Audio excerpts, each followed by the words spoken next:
નમસ્કાર વિદ્યાર્થી મિત્રો, હું છું પ્રેમજી ગોહિલ। આજે આપણે ધોરણ 12 સંસ્કૃતની અંદર ચેપ્ટર પહેલું આપણે ભણી ગયા છીએ। પહેલો ભાગ પૂર્ણ કર્યો। હવે પાર્ટ બીજો શરૂ કરીએ તો એનો આપણે સ્વાધ્યાય જોઈએ, એના મહત્ત્વના સવાલ જવાબ જોઈએ। તો મિત્રો, વેદામૃતમ આપણે પ્રસ્તાવના જોઈ, ત્યારબાદ આખી આ પ્રસ્તાવના છે, પ્રણામાંજલિ કાવ્યની શ્લોકોની પંક્તિઓ છે। ત્યારબાદ મિત્રો ટિપ્પણીથી આપણે જોઈએ।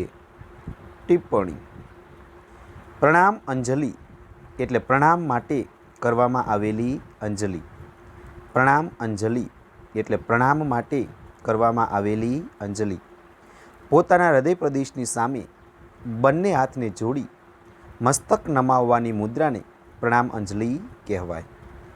યસ્ય એટલે કે જે બ્રહ્મની, યસ્ય એટલે જે બ્રહ્મની, ભૂમિ એટલે ભૂમિ અથવા પૃથ્વી, ભૂમિ એટલે ભૂમિ અથવા પૃથ્વી, પ્રમા એટલે ઓળખ અથવા બોધરૂપ છે, પ્રમા એટલે ઓળખ અથવા બોધરૂપ છે અથવા યથાર્થ જ્ઞાનનું સાધન છે।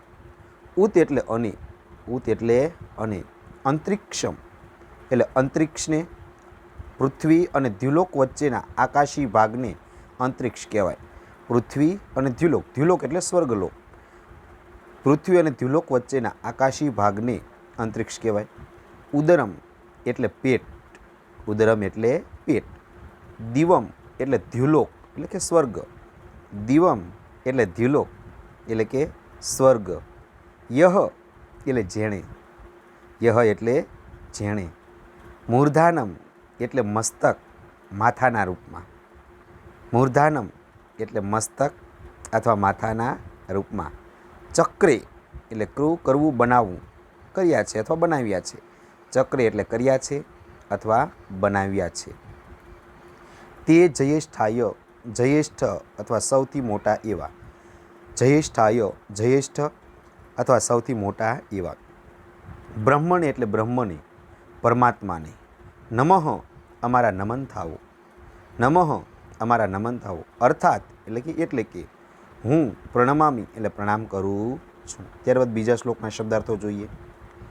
યસ્ય એટલે જે બ્રહ્મની, યસ્ય એટલે જે બ્રહ્મની, સૂર્ય એટલે સૂર્ય અથવા આદિત્ય, ચક્ષુઃ એટલે આંખરૂપ છે, ચક્ષુઃ એટલે આંખરૂપ છે, ચ એટલે તથા અને, પુનર્નવઃ એટલે ફરી ફરીને થતો, પુનર્નવઃ એટલે ફરી ફરીને થતો, ચંદ્રમા એટલે ચંદ્ર પણ આંખરૂપ છે, અગ્નિમ એટલે કે અગ્નિને, અગ્નિમ એટલે અગ્નિને, યહ એટલે જેણે, યહ એટલે જેણે, આસ્યમ એટલે પોતાનું મુખ, આસ્યમ એટલે પોતાનું મોઢું અથવા મુખ, ચક્રે એટલે બનાવ્યું છે, ચક્રે એટલે બનાવ્યું છે, તસ્મે એટલે કે તે જયેષ્ઠાય, તે જયેષ્ઠને અથવા સૌથી મોટા એવાને, બ્રહ્મણે એટલે બ્રહ્મને, પરમતત્વ પરમાત્માને, નમઃ અમારા નમન હો,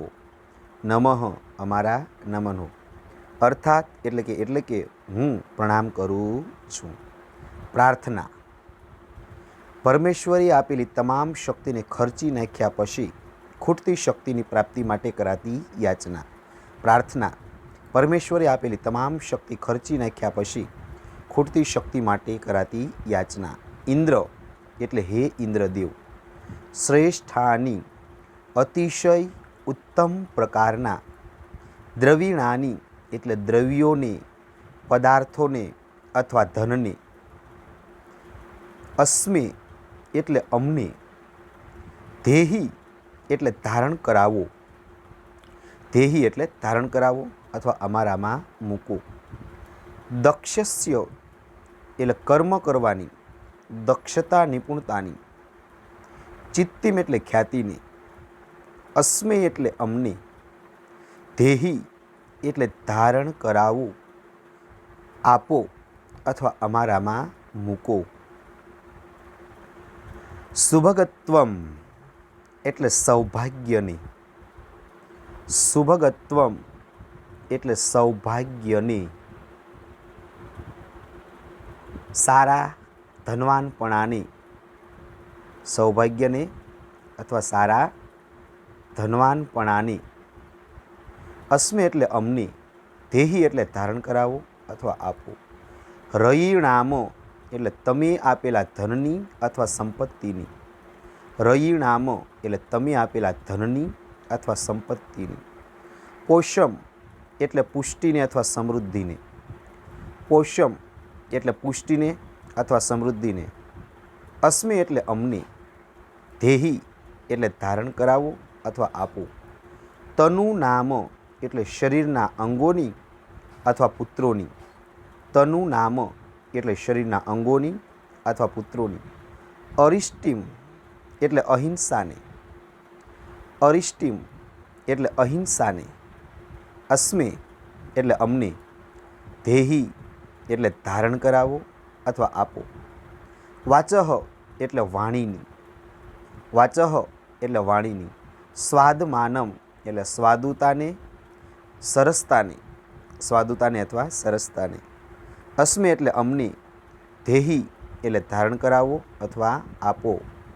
અહમ એટલે અહામ એટલે દિવસોના. અર્હામ એટલે દિવસોના. સુદિનત્વમ એટલે સારા દિવસોને. દિવસોના સારા દિવસોને. અહામ એટલે દિવસોના અને સુદિનત્વમ એટલે સારા દિવસોને. અસ્મે એટલે અમને. દેહી એટલે ધારણ કરાવો. ત્યારબાદ ચોથો શ્લોક. મેઘામ એટલે મેઘાને અથવા બુદ્ધિને. મે એટલે અમને. વરુણઃ એટલે વરુણ દેવતા. દદાતુ એટલે આપવું અથવા આપો. મેઘામ એટલે મેધાને. મેધા એટલે બુદ્ધિ, શ્રેષ્ઠ બુદ્ધિ. અગ્નિમ એટલે કે અગ્નિ દેવતા. દદાતુ એટલે આપો. પ્રજાપતિ એટલે પ્રજાના પાલક દેવ. મેઘામ એટલે મેધાને. દદાતુ એટલે આપો. ઇન્દ્રઃ એટલે કે ઇન્દ્ર દેવતા. ચ એટલે અને. વાયુ એટલે વાયુ દેવતા. ચ એટલે પણ. મેધામ એટલે મેધાને. ધાતા એટલે ધારણ કરનાર દેવ. દદાતુ એટલે આપો. મે એટલે મને અથવા અમને. સ્વાહા એટલે સત્યવાણી, સત્યકર્મ. સ્વાહા એટલે સત્યવાણી અથવા સત્યકર્મ. સામાન્ય રીતે દેવતાઓને આહુતિ આપતી વખતે આ શબ્દ બોલાય છે. સંકલ્પ મનમાં કરવામાં આવેલો વિચાર અથવા કરવા ધારી રાખેલું કોઈ કાર્ય. સંકલ્પ મનમાં કરવામાં આવેલો વિચાર અથવા કરવા ધારી રાખેલું કોઈ કાર્ય.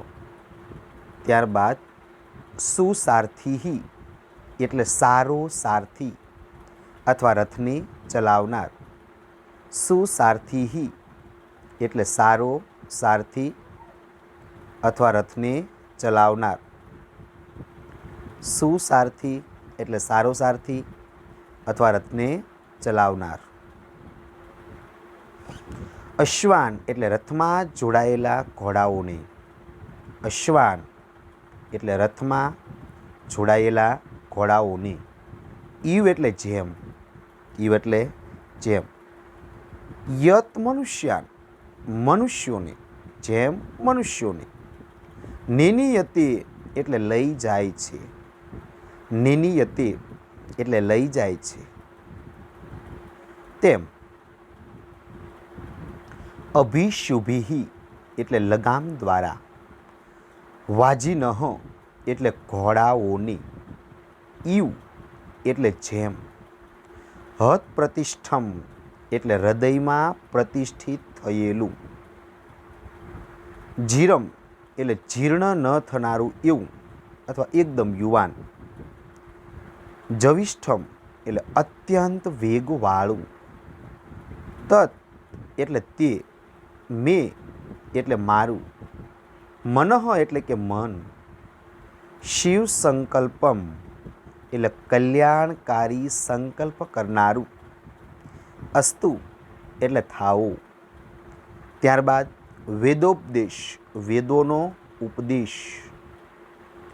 વેદોપદેશ વેદોનો ઉપદેશ. મોઘમ વિંદતે, મોઘમ એટલે વ્યર્થમાં, અન્નમ એટલે કે અન્નને અથવા અનાજને, વિંદતે એટલે પ્રાપ્ત કરવું અથવા મેળવવું, વિંદતે એટલે પ્રાપ્ત કરવું અથવા મેળવવું. અપ્રચેતા એટલે પ્રકૃષ્ટ જ્ઞાન, અપ્રચેતા એટલે કે પ્રકૃષ્ટ જ્ઞાન એટલે કે પોતાની પાસેથી વસ્તુનું દાન કરવું જોઈએ એ પ્રકારના જ્ઞાન. એટલે પોતા અપ્રચેતા એટલે પોતાની વસ્તુનું દાન કરવું જોઈએ એ પ્રકારનું જ્ઞાન. આપણી પાસે જે વસ્તુ હોય તેનું જ્ઞાન દાન કરવું, બીજાની વસ્તુનું નહીં. અથવા પ્રકૃષ્ટ જ્ઞાન વગરનો, દાન કરવાનો જેના મનમાં વિચાર નથી આવતો તેવો. પ્રકૃષ્ટ જ્ઞાન વગરનો, અપ્રચેતા એટલે પ્રકૃષ્ટ જ્ઞાન વગરનો અથવા દાન કરવાનો જેના મનમાં વિચાર નથી આવતો તેવો. સત્યમ એટલે સાચું અથવા હકીકત, સત્યમ એટલે સાચું અથવા હકીકત. બ્રવીમી એટલે કહું છું, બ્રવીમી એટલે કહું છું. વધહ એટલે કે વધ, પોતાની હત્યા, વધહ એટલે વધ, પોતાની હત્યા. ઈત એટલે જ, સહ એટલે તે, તસ્ય એટલે તેનો, ન એટલે નહીં. અર્યમણમ એટલે અર્યમા દેવતાને. જે ઉદાર કે સજ્જન એવી વ્યક્તિને અર્યમા કહેવાય. અર્યમણમ એટલે કે ઉદાર કે સજ્જન એવી વ્યક્તિ. પુષ્યતિ એટલે પોષતો નથી, નો એટલે નહીં. સખાયમ એટલે મિત્રને અથવા દોસ્તને. કેવલાધહ એટલે કેવળ પાપવાળો, જે માત્ર પાપને જ આચરે છે તેવો. ભવતી એટલે બની રહે છે અથવા હોય છે. કેવલાદિ એટલે એકલો ખાનારો, એકલ પેટો. કેવલાદિ એકલો ખાનારો અથવા એકલ પેટો. કેવલાધહ એટલે કે કેવળ પાપવાળો, જે માત્ર પાપને જ આચરે છે તેવો. ત્યારબાદ મંત્ર સાર. આ મંત્રમાં દાન નહીં કરનાર વ્યક્તિની નિંદા કરવામાં આવી છે. આવો માણસ સાચી સમજ વગરનો છે. આવી સાચી સમજ વગરના માણસને જો અન્ન મળ્યું હોય તો એ નકામું જ છે, કેમ કે અન્ન તો વહેંચીને વાપરવાની, ખાવાની વસ્તુ છે. વળી એકલાએ ખાધેલું અન્ન તો ખાનાર માણસને માટે વધરૂપ પુરવાર થાય છે. માત્ર પોતાને જ ખાનારો માણસ હકીકતમાં તો અન્ન નથી ખાતો, પરંતુ પાપને ખાય છે. કેવળ પોતે જ ખાનારી અને અન્યને અન્ન ન આપનારી અર્થાત અદાનશીલ વ્યક્તિ અન્ન નહીં પણ પાપ ખાય છે. ત્યારબાદ મિત્રો સંધિ. વિશેષ પ્રસ્તુત પાઠમાં આવેલા મંત્રોમાં અને નીચે જે રેખાઓ દોરવામાં આવેલી છે તે સ્વરના ચિહ્નો છે. આવા સ્વર 3 પ્રકારના છે: ઉદ્દાત, અનુદાત અને સ્વરિત. અક્ષરની ઉપરના ભાગે કરવામાં આવેલી ઊભી લીટી સ્વરિત સ્વર કહેવાય. અક્ષરની નીચેના ભાગે મૂકવામાં આવેલી આડી લીટી અનુદાત સ્વર કહેવાય. જ્યારે ઉદ્દાત સ્વર માટે કોઈ ચિહ્ન કરવામાં આવતું નથી. આ પ્રકારે થતું સ્વરાંકન વેદ મંત્રના ઉચ્ચારણ વખતે ઉપયોગી બને છે અને ક્યારેક જે તે શબ્દનો અર્થ કરવામાં નિર્ણાયક બને છે. ત્યારબાદ રૂપકમ. પ્રથમ 2 મંત્રોમાં રૂપક છે.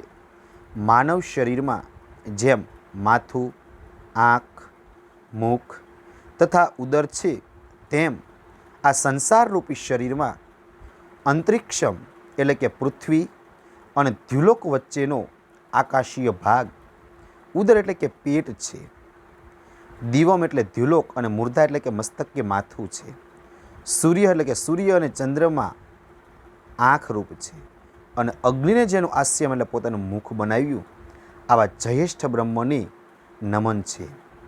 ભાષામાં જ્યારે રૂપક વગેરેનો પ્રયોગ કરીને કોઈ વાત કરવામાં આવે છે ત્યારે તે ભાષા અલંકૃત ભાષા બની રહે છે. સામાન્ય વ્યવહારમાં ભલે અલંકૃત ભાષાનો પ્રયોગ ન કરીએ, પરંતુ સાહિત્યમાં અને સભામાં તો માણસે અલંકૃત ભાષાનો પ્રયોગ કરવો જોઈએ. ત્યારબાદ મિત્રો મેધા. મેધા એટલે કે બુદ્ધિ.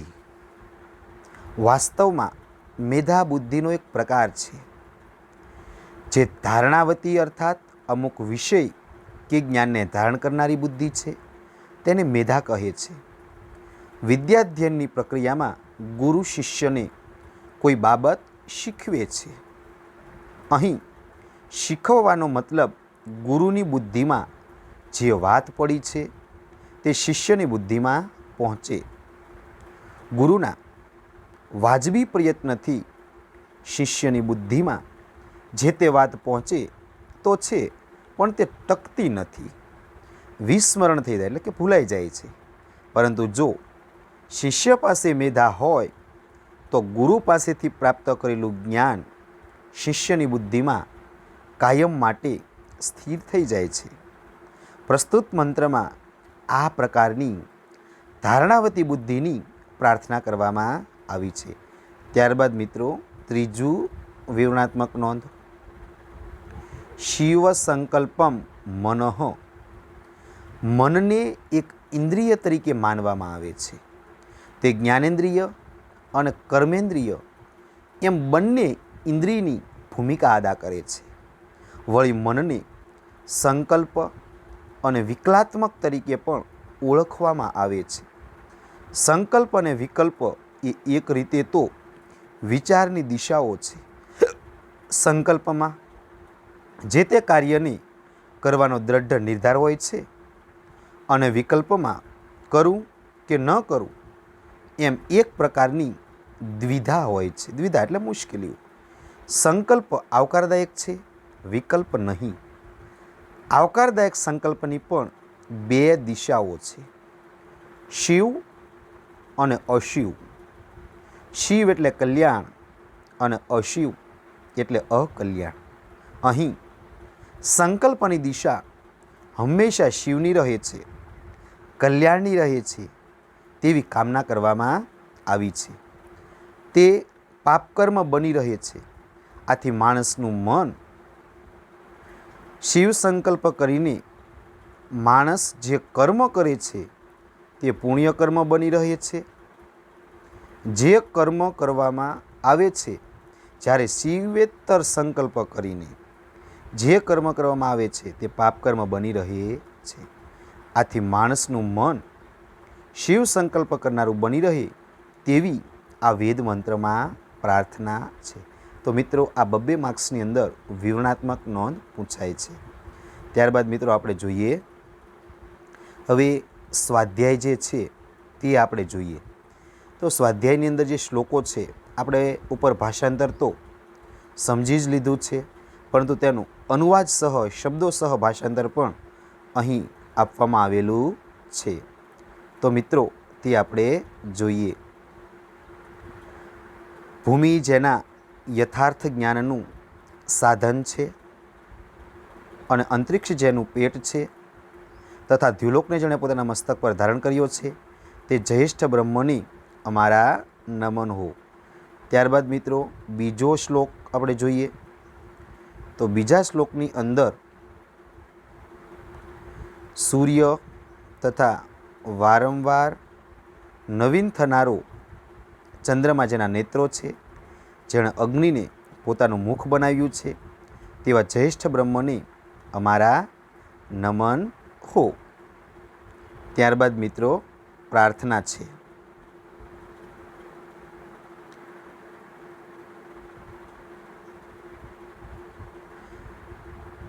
હે ઇન્દ્રદેવ, અમને અતિશય ઉત્તમ પ્રકારના ધન આપો.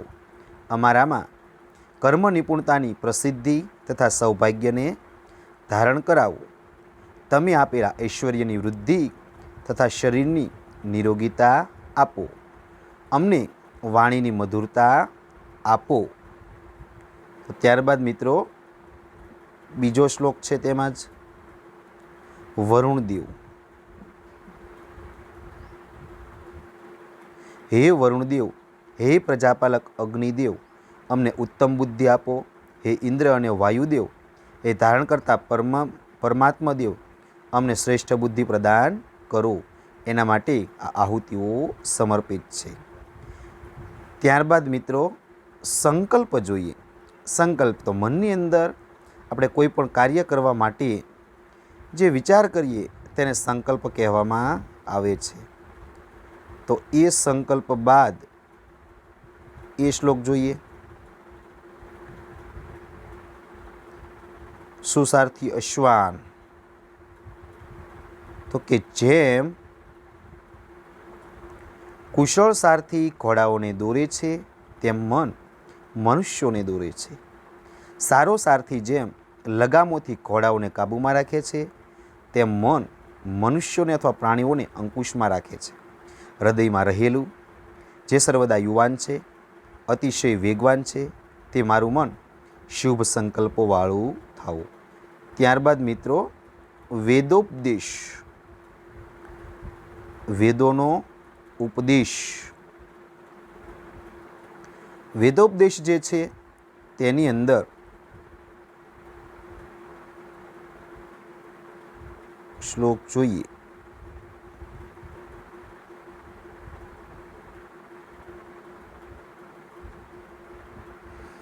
તો એની અંદર છેલ્લો શ્લોક છે,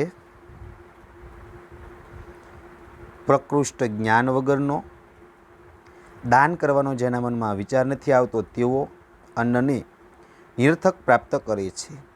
સાચું કહું છું તે પોતાનો જ વધ કરે છે. જે અર્યમા દેવતાને કે ઉદાર કે સજ્જનને કે મિત્રને પૂછતો નથી તે એકલો ખાનારો એકલ પેટો માત્ર પાપને જ આચરે છે. તો મિત્રો આ છે એ આપણે શ્લોકોનું ભાષાંતર જોયું અને હવે આપણે સ્વાધ્યાય જોઈએ. સ્વાધ્યાયની અંદર જોઈએ તો મિત્રો સૌથી પહેલાં નીચે આપેલા વિકલ્પોમાંથી સાચો વિકલ્પ પસંદ કરી અને ઉત્તર લખો. પહેલો, દિવમ યહ ચક્રે. 4 વિકલ્પો છે. દિવમ યત ચક્રે, તો મૂર્ધાનમ, ઉદરમ, ચક્ષુ કે આસ્યતામ. તો પહેલામાં આવશે મિત્રો એ, મૂર્ધાનમ. દિવમ યત ચક્રે મૂર્ધાનમ. ત્યારબાદ મિત્રો બીજો શ્લોક છે, તનુના નામ ખાલી જગ્યા દેહી ચિત્તિમ અરિષ્ટિમ સ્વાદમાનમ કે સુભગત્વમ. તો અરિષ્ટિમ, તો શરીરની નિરોગીતા આપો. ત્રીજો છે, મેઘામ મે દદાતુ. મેઘામ મે ખાલી જગ્યા દદાતુ ઇન્દ્ર સૂર્ય ચંદ્રમા કે બ્રહ્મ. તો પહેલામાં આવશે એ, ઇન્દ્ર. મેઘામ મે ઇન્દ્ર દદાતુ. ત્યારબાદ ચોથું, માનવસ્ય મન કીદૃશ વર્તતે. તો માનવસ્ય મન હત પ્રતિષ્ઠિમ વર્તતે. માનવસ્ય મન રત પ્રતિષ્ઠિમ વર્તતે એટલે હૃદયમાં સ્થિર રહેલું. પાંચમો, કહ મોઘમ અન્નમ વિંદતે. તો એમાં આવશે અપ્રચેતા એ, અપ્રચેતા.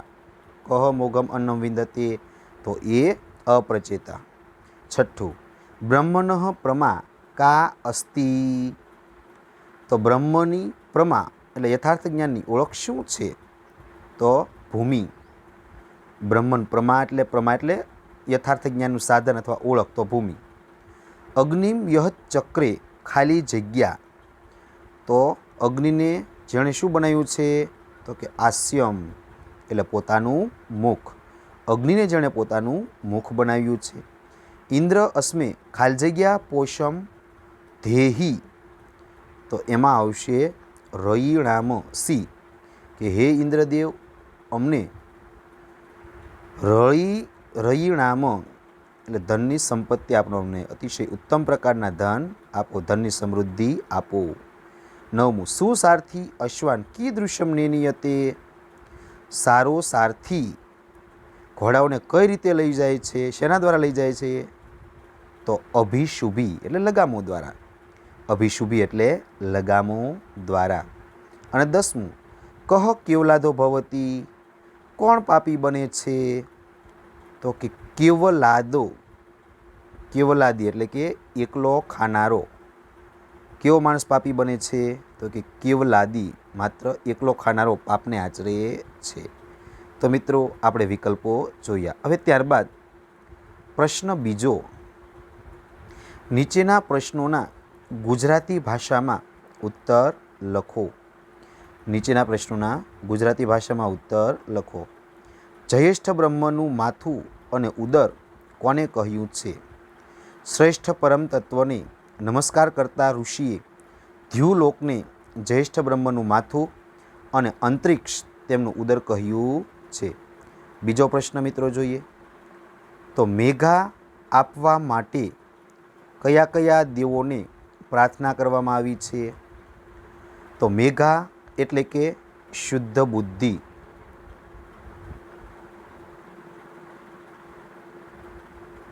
મેઘા એટલે કે શુદ્ધ બુદ્ધિ. તે પ્રાપ્ત કરવા માટે ઋષિ વડે વરુણદેવ, પ્રજાપતિ બ્રહ્મદેવ, અગ્નિદેવ, ઇન્દ્રદેવ અને વાયુદેવને પ્રાર્થના કરવામાં આવી છે. ત્યારબાદ ત્રીજો, મનુષ્યનું મન કેવું છે?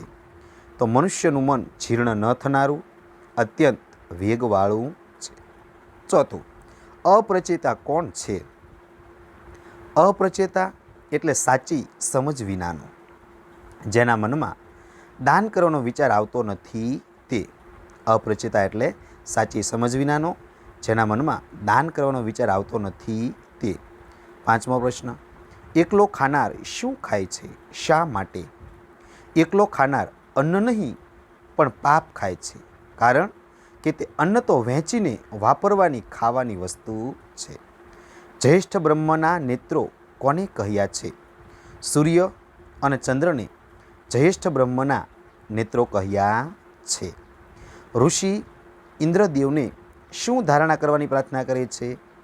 ઋષિ ઇન્દ્રદેવને કર્મ નિપુણતાની ખ્યાતિને તથા સૌભાગ્યને પોતાનામાં ધારણ કરવાની પ્રાર્થના કરે છે. ત્યારબાદ મિત્રો નીચેની પંક્તિઓનો સસંદર્ભ સમજાવો. મિત્રો 3 માર્ક્સની અંદર આ પ્રશ્નો પૂછવામાં આવે છે. ઇન્દ્ર શ્રેષ્ઠાની દ્રવિણાની દેહી. તો મિત્રો આપણે 2 મુદ્દા પાડવાના. સૌથી પહેલો અનુવાદ અને બીજો સ્પષ્ટીકરણ. તો પહેલો અનુવાદ, હે ઇન્દ્રદેવ, અમને અતિશય ઉત્તમ પ્રકારના ધન આપો. ત્યારબાદ મિત્રો સ્પષ્ટીકરણ. પ્રસ્તુત પંક્તિ વેદામૃતમ નામના પદ્યપાઠમાં રજૂ થયેલા ઋગ્વેદના દ્વિતીય મંડળના સૂક્ત 21ના મંત્ર 6માંથી લેવામાં આવી છે. મિત્રો સંદર્ભ ખાસ લખવાનો. મંત્રના દ્રષ્ટા ઋષિ ઇન્દ્રદેવને પ્રાર્થના કરતા આમ કહે છે. તેઓ ઇન્દ્રને પ્રાર્થના કરે છે કે હે ઇન્દ્રદેવ, અમને શ્રેષ્ઠ ધન આપો, અમને ચેતનાયુક્ત સામર્થ્ય તથા ઉત્તમ ઐશ્વર્ય આપો, અમને સ્વસ્થ બનાવતા ઐશ્વર્યની વૃદ્ધિ કરો, અમારી વાણીને મધુર તથા પ્રત્યેક દિવસને ઉત્તમ બનાવો, સમૃદ્ધિની કામના કરનારા અને શીઘ્ર કાર્યકુશળ બુદ્ધિમાન મનુષ્યો યજ્ઞ કાર્ય વડે ઉત્તમ માર્ગને શોધે છે અને તે માર્ગ પર ચાલીને ઇન્દ્રની મિત્રતા પ્રાપ્ત કરે છે. શ્રેષ્ઠ પથ પર ચાલનારા લોકો સાથે જ ઇન્દ્ર મિત્રતા કરે છે અથવા આવા લોકોનો જ ઇન્દ્ર મિત્ર બને છે. જે મનુષ્યની વાણીમાં મધુરતા હોય છે તથા જે અન્યોની સાથે મધુર ભાષા બોલે છે, તેના સર્વ દિવસો સુખપૂર્વક પસાર થાય છે. તેનો કોઈ શત્રુ હોતો નથી. તેને સર્વ પ્રકારના ધન પ્રાપ્ત થાય છે. તે ધનથી ઉત્તમ સૌભાગ્ય પ્રાપ્ત થાય છે. તે સૌભાગ્યને લીધે તે હંમેશા પ્રસન્ન મનવાળો બને છે અને જે મનથી પ્રસન્ન હોય તેનું શરીર પણ હષ્ટપુષ્ટ બને છે. તેની વાણીની મધુરતા જ સર્વ સુખોનું મૂળ છે. આમ પ્રસ્તુત મંત્રમાં ઋષિ પ્રાર્થના દ્વારા એકી સાથે 6 બાબતોને આવરી લે છે. જીવનયાપન માટે ધન અત્યંત આવશ્યક છે, પરંતુ ધનની સમૃદ્ધિ આવતા મનુષ્યએ મધુર ભાષી બનવું જોઈએ. અહંકાર, મદ વગેરે ત્યજી દેવા જોઈએ. સૌનો મિત્ર બનનાર જન પર ઇન્દ્રની કૃપા વરસે છે અને તેથી તેને ધનની વૃદ્ધિ તથા શરીરની નિરોગીતા પ્રાપ્ત થાય છે. આમ ધન અને સમૃદ્ધિ, કીર્તિની ઈચ્છા કરનારા લોકોએ કાર્ય નિપુણ તથા મધુરભાષી બનવું જોઈએ. ત્યારબાદ મિત્રો બીજો સંદર્ભ, તન્મે મનઃ શિવ સંકલ્પમ અસ્તુ. તે મારું મન શુભ સંકલ્પો વાળું થાવું. સ્પષ્ટીકરણ. પ્રસ્તુત પંક્તિ વેદામૃતમ નામના પદ્ય પાઠમાં રજૂ થયેલા યજુર્વેદના અધ્યાય 34ના મંત્ર 6માંથી ઉદ્ધૃત કરવામાં આવી છે, એટલે લેવામાં આવી છે. આ મંત્રાર્થ યજુર્વેદના સુપ્રસિદ્ધ શિવ સંકલ્પ સૂક્તના પ્રસિદ્ધ મંત્રનો એક અંશ છે, જેમાં મન તથા માનસિક કૃત્યોનું પ્રતિપાદન અત્યંત ઉપાદેય રીતે કરવામાં આવ્યું છે. પ્રસ્તુત મંત્રના ઋષિ પોતાનું મન કલ્યાણકારી સંકલ્પવાળું બને તેવો શુભ સંકલ્પ વ્યક્ત કરે છે. આ માટે તેઓ જણાવે છે કે સારો સારથી જેમ ઘોડાઓને દોરે છે, તેમ હૃદયમાં રહેલું જે ચંચળ અતિશય વેગવાળું છે તે મારું મન શિવ સંકલ્પવાળું થાવું. સંકલ્પની બે દિશાઓ છે, શિવ અને અશિવ. શિવ એટલે કલ્યાણ અને અશિવ એટલે અકલ્યાણ. મારું મન કલ્યાણકારી વિચારોવાળું થાવું બનો તેવી શુભ ભાવના અહીં વ્યક્ત કરી છે. જે મન જાગ્રત અવસ્થામાં પણ દૂર સુધી ગમન કરે છે અને નિદ્રાવસ્થામાં પણ ઘણે દૂર સુધી જાય છે, જે સંપૂર્ણ પ્રાણીઓના શરીરમાં વિદ્યમાન છે તથા જે અમર પ્રકાશ જ્યોતિ સ્વરૂપ છે, જેના વિના કોઈ પણ કાર્ય સંપાદન કરવું શક્ય નથી, તે મારું મન શ્રેષ્ઠ કલ્યાણકારી સંકલ્પોથી યુક્ત થાવું. જે વૃદ્ધાવસ્થા રહિત સદા યુવાન છે, તે મને હંમેશા ઉત્તમ વિચારો અને શુભ કાર્યોમાં પ્રેરે. આ પ્રમાણે શુભ શિવ સંકલ્પ કરીને જે મનુષ્યો કર્મ કરે છે તે હંમેશા પુણ્યકર્મ બની રહે છે, જ્યારે અશુભ સંકલ્પોથી કરવામાં આવેલું કર્મ પાપ કર્મ બની રહે છે. ત્યારબાદ મિત્રો ત્રીજો સંદર્ભ, કેવલાદો ભવતી કેવલાદી. કેવલાદો ભવતી કેવલાદી એટલે કે એકલો ખાનારો કેવળ પાપી બને છે. એકલો ખાનારો કેવળ પાપી બને છે. સ્પષ્ટીકરણ. તો આ મંત્રાશ વેદામૃતમ નામના પદ્યપાઠમાં રજૂ થયેલા ઋગ્વેદના મંડળ 10 સૂક્ત 117ના મંત્ર 6માંથી લેવામાં આવ્યો છે.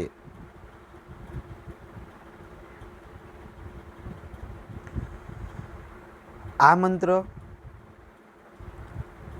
ઋગ્વેદના સુપ્રસિદ્ધ ભિક્ષુ સૂક્ત કે દાન સ્તુતિનો મંત્ર છે, જેમાં ઋષિ કહે છે કે જેના હૃદય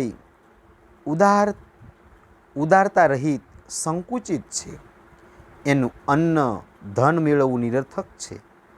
એનું અન્ન મૃત્યુની માફક વિષયુક્ત છે. આ સત્ય છે.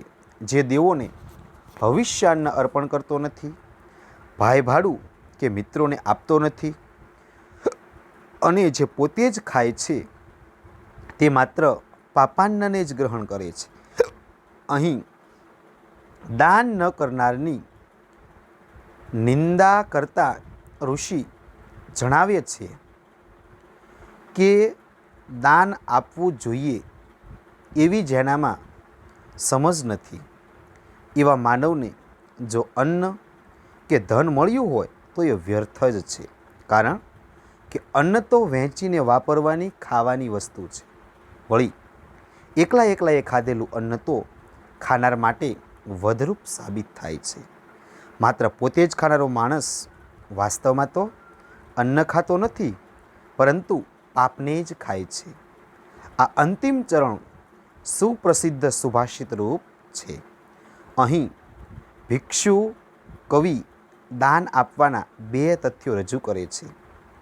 વ્યાવહારિક દ્રષ્ટિએ વિચારતા ધન અને અન્નનું દાન કરનાર અન્યોની સહાનુભૂતિ પામે છે. દાન ગ્રહણ કરનારા તેમને ભવિષ્યમાં આપત્તિના સમયે મદદરૂપ બની શકે એમ છે. તેમજ દાનથી નવા સંબંધો બંધાતા મિત્રો પણ પ્રાપ્ત થાય છે અને દેવોની કૃપા પણ પ્રાપ્ત થાય છે. તત્વજ્ઞાનની દ્રષ્ટિએ વિચારતા ધન હંમેશા અસ્થિર રહે છે. તે એક સ્થળેથી બીજા સ્થળે જતું હોય છે. તેથી જેની પાસે હોય તેણે દાન કરવું, કેમ કે કેવળ પોતે જ ખાનાર, અન્યને ન આપનાર વ્યક્તિ અન્ન નહીં પરંતુ પાપ ખાય છે. આમ મનુષ્ય માત્ર ભૂખથી જ મરે છે એવું નથી. બહુ ખાનારને પણ મૃત્યુ તો આવે જ છે. તેથી અન્ન ધન વહેંચીને જ ખાવું જોઈએ. એવા સુવચનને અહીં વક્રોક્તિથી રજૂ કરવામાં આવ્યું છે. ત્યારબાદ મિત્રો ચોથો, તસ્મે જયેષ્ઠાય બ્રહ્મણે નમઃ, તે શ્રેષ્ઠ પરમ તત્વને અમારા નમન હો. આ પંક્તિ વેદામૃતમ નામના પદ્યપાઠમાં રજૂ થયેલા અથર્વવેદના કાંડ 10 સૂક્ત 7ના મંત્ર 32-33માંથી લેવામાં આવી છે. પ્રસ્તુત મંત્રોના દ્રષ્ટા ઋષિએ સમગ્ર સૃષ્ટિમાં વ્યાપીને રહેલા તે જયેષ્ઠ બ્રહ્મને પ્રણામ કરીને પ્રણામાંજલિ આપી છે. આ મંત્રમાં ઋષિ કહે છે કે ધરતી બ્રહ્મની ઓળખરૂપ છે, જેના પગના તળિયા સમાન છે. અંતરિક્ષ જેનું ઉદર છે અને દ્યુલોકને જેનું પોતાનું મસ્તક છે, તે શ્રેષ્ઠ બ્રહ્મને નમન હો. સૂર્ય અને પોતાની કળાઓથી ફરી ફરીને નવીન થતો ચંદ્ર, જેના નેત્રો છે, અગ્નિને જેણે પોતાનું મુખ બનાવ્યું છે, તેવા શ્રેષ્ઠ પરમ તત્વને અમારા નમન થાવું. માનવને જેમ આંખ, મુખ, મસ્તક વગેરે અંગો હોય છે, તેમ જગત સ્રષ્ટા પરમ તત્વને માનવનું રૂપક આપીને સૂર્ય, ચંદ્ર, દ્યુલોક, અંતરિક્ષલોક વગેરેને તેમના અંગો કલ્પવામાં આવ્યા છે. જયેષ્ઠનો અર્થ સૌથી મોટો છે, પણ અહીં જયેષ્ઠ એટલે ઉત્તમ, શ્રેષ્ઠ, પરમ તત્વ એવો થાય છે. તેનો અર્થ ગુણ, શ્રેષ્ઠ એવો પણ થાય છે. અહીં સંસાર રૂપી શરીરના અંતરિક્ષને પેટ, દ્યુલોકને મસ્તક, સૂર્યચંદ્ર બે આંખ તથા અગ્નિને તેનું મુખ કલ્પીને આવા જયેષ્ઠ બ્રહ્મને નમન કરવામાં આવ્યા છે. ત્યારબાદ મિત્રો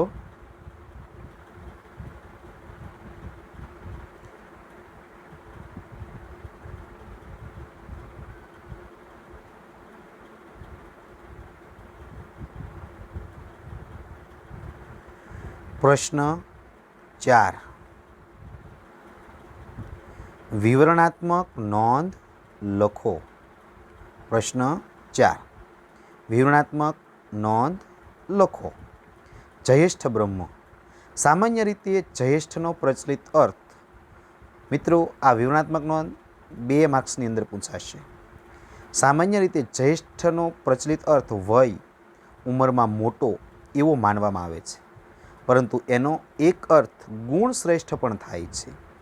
જયેષ્ઠ બ્રહ્મ વિશે દાર્શનિકોના 2 મત છે.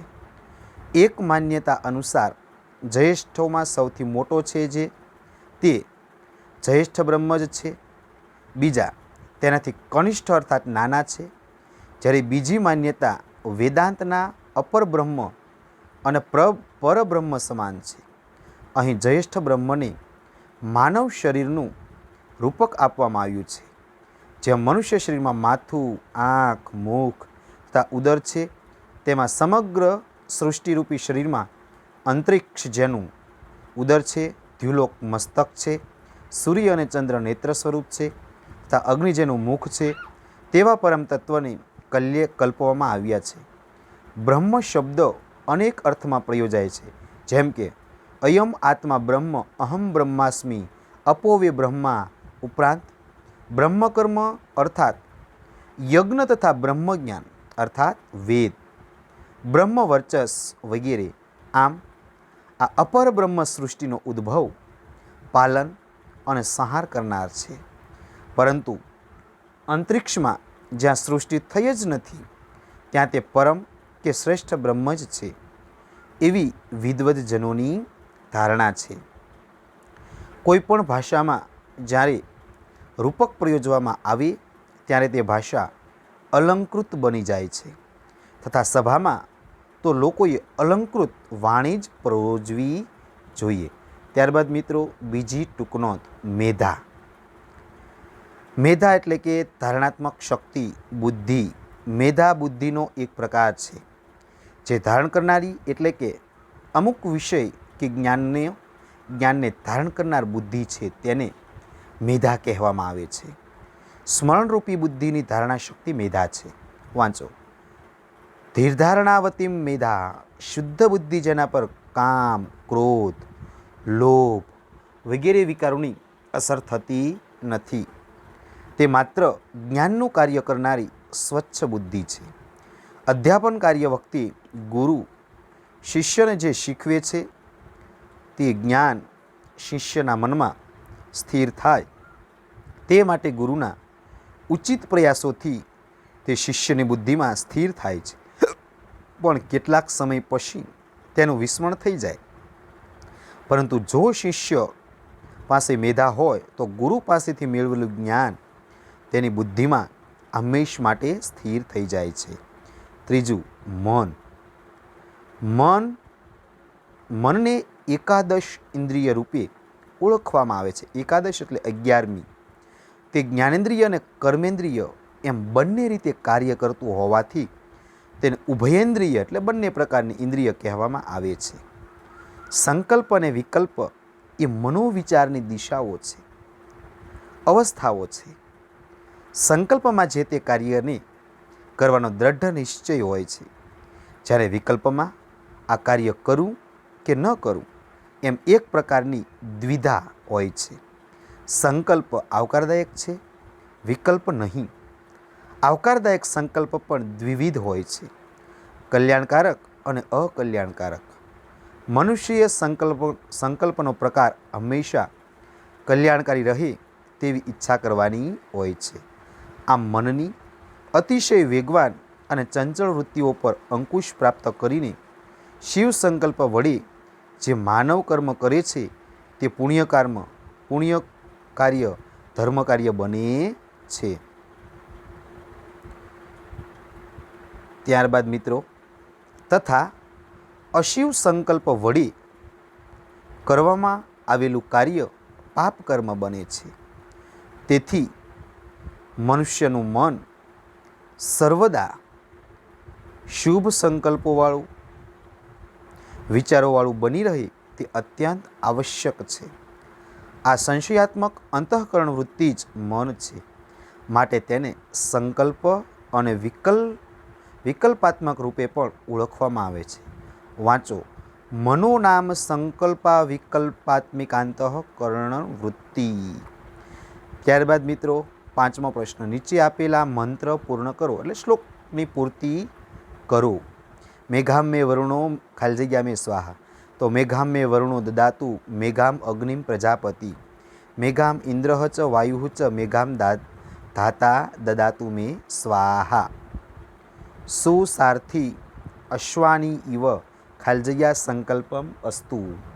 સારો સારથી જેમ સુસારથી અશ્વાની ઇવ યત મનુષ્યા નેનિયતે અભિશુભી વાજીન ઇવ હત પ્રતિષ્ઠિમ યદજીરમ જવિષ્ઠમ તન્મે મનઃ શિવ સંકલ્પમ અસ્તુ. નીચેના શબ્દોના સમાનાર્થી પર્યાય શબ્દો આપો. અગ્નિ, અનલ, પાવક, વહિની.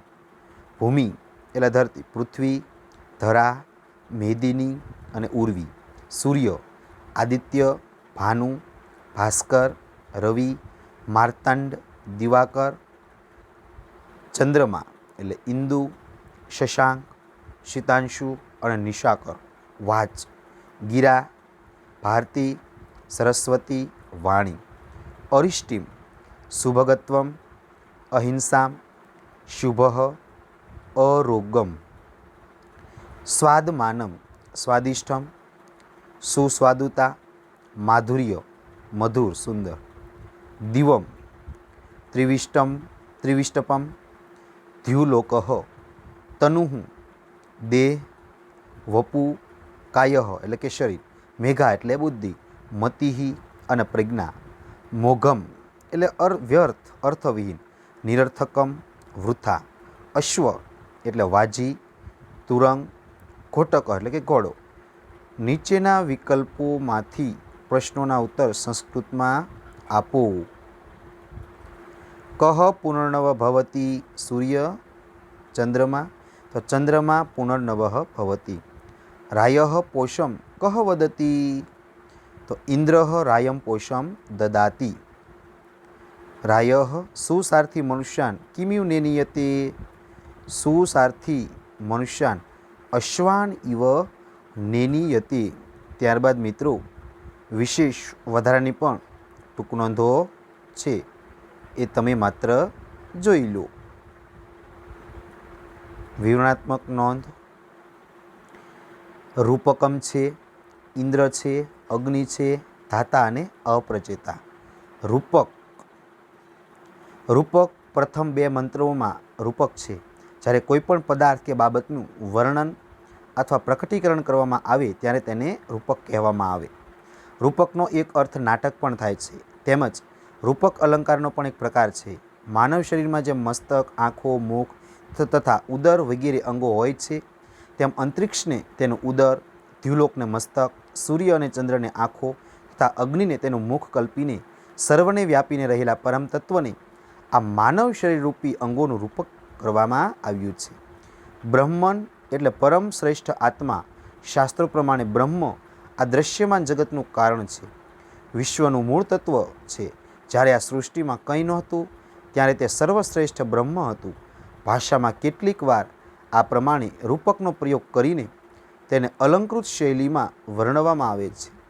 સામાન્ય સંવાદના પ્રસંગે અલંકૃત વાણી આવકાર્ય ન હોય, પરંતુ સાહિત્ય સર્જનમાં અને સભામાં તો અલંકૃત વાણી જ પ્રયોજવી જોઈએ. એ પ્રસ્તુત વર્ણનોનો એ અલંકૃત એટલે સુસંસ્કૃત, સારી રીતે કરેલી શુદ્ધ ભાષા. બીજું છે ઇન્દ્ર, દેવરાજ ઇન્દ્ર. ઇન્દ્રાણી અયમ ઇતિ ઇન્દ્ર, જે શક્તિમાન છે તે ઇન્દ્ર છે.